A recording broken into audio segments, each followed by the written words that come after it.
Hi అండి, అందరికీ నమస్కారం అండి. ఫ్రెండ్స్, మన వీడియోలోనే టాపిక్ వచ్చేసి రైతులకు సంబంధించి అంటే ముఖ్యంగా పీఎం కిసాన్ 22వ విడత నిధుల విడుదలకు సంబంధించిన మరొక ముఖ్యమైన అప్డేట్ అయితే రావడం జరిగిందండి. అయితే ఇందుకు సంబంధించిన పూర్తి వివరాలు అయితే మన వీడియోలో తెలుసుకుందామండి. అంటే పీఎం కిసాన్ 22వ విడత నిధులు ఎప్పుడు విడుదల చేస్తారు ఏంటి అనేది క్లారిటీగా తెలుసుకుందామండి. వీడియో మాత్రం పూర్తి వరకు చూడండి ఫ్రెండ్స్, అప్పుడే మనకి పూర్తి సమాచారం అయితే తెలుస్తుంది. లేట్ చేయకుండా టాపిక్లోకి వెళ్ళిపోదాము. ఇక నిరుపేద రైతులకు ఆర్థిక సాయం చేసే ఉద్దేశంతో కేంద్ర ప్రభుత్వం ప్రవేశపెట్టిన పథకం ప్రధానమంత్రి కిసాన్ సమ్మాన్ నిధి స్కీముపై ప్రభుత్వం రైతులకు గుడ్ న్యూస్ అయితే చెప్పింది. ఇక 22వ విడత కిసాన్ సమ్మాన్ నిధులను ఈ నెలలో విడుదల చేయనున్నట్లు తెలుస్తుంది. ఈ పథకం ద్వారా అర్హత కలిగిన రైతు కుటుంబాలకు ప్రతి ఏటా 6,000 ఆర్థిక సహాయం అందుతోందన్న విషయం తెలిసిందే. ఈ మొత్తాన్ని 2,000 చొప్పున 3 విడతల్లో డైరెక్ట్ బెనిఫిట్స్ ట్రాన్స్ఫర్ ద్వారా నేరుగా రైతుల బ్యాంకు అకౌంటుల్లో జమ చేస్తున్న విషయం తెలిసిందే.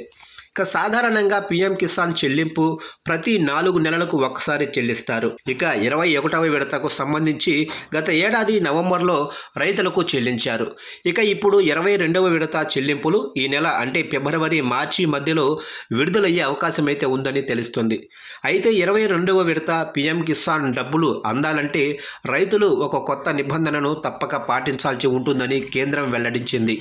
ఇక ప్రభుత్వం తాజాగా రాబోయే పీఎం కిసాన్ 22వ విడత కోసం ఫార్మర్ ఐడి రిజిస్ట్రేషన్ తప్పనిసరి చేసింది. ఈ ఫార్మర్ ఐడి అనేది ఫార్మర్ రిజిస్ట్రీ అగ్రిస్ట్రేక్ ఇన్స్టిట్యూషన్లో ఒక భాగంగా ఉంది. దేశవ్యాప్తంగా రైతుల కోసం ఒక వెరిఫైడ్ నేషనల్ డేటాబేస్ క్రియేట్ చేయటం దీని ఉద్దేశం. ఫార్మర్ ఐడి లేని రైతులకు 22వ విడత 2,000తో పాటు ముందు రాబోయే కిసాన్ నిధులు ఆలస్యం కావచ్చు లేదా పూర్తిగా నిలిచిపోవచ్చు. ఇక పీఎం కిసాన్ ప్రయోజనాలు నిజమైన భూమి కలిగిన రైతులకు మాత్రమే అందేలా చేయటం, నకిలీ లబ్ధిదారులను తొలగించాలనే ఉద్దేశంతో ఈ రూల్ను తీసుకొచ్చినట్లు ప్రభుత్వం చెబుతుంది.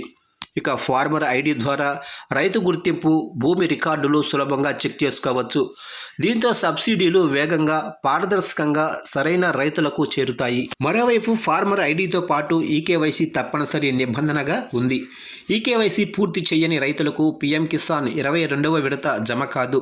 ఈ ప్రాసెస్ చేసుకోవడం చాలా ఈజీ. పీఎం కిసాన్ అధికారిక వెబ్సైట్లోకి వెళ్ళి ఆధార్ నెంబరు, రిజిస్టర్ మొబైల్ నెంబరుతో ఓటీపీ ద్వారా ఈకేవైసీని పూర్తి చేసుకోవచ్చు. అయితే కొన్ని నిమిషాల్లోనే ప్రాసెస్ పూర్తి చేసుకోవచ్చు.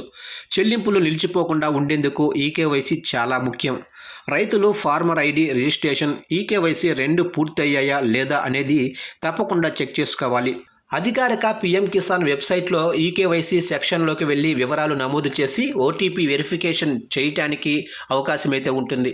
వాయిదా జమ కాకపోతే లేదా ఆలస్యమైతే రైతులు 24 గంటలు అందుబాటులో ఉండే పీఎం కిసాన్ హెల్ప్ లైన్ను సంప్రదించాలని అధికారులు సూచిస్తున్నారు.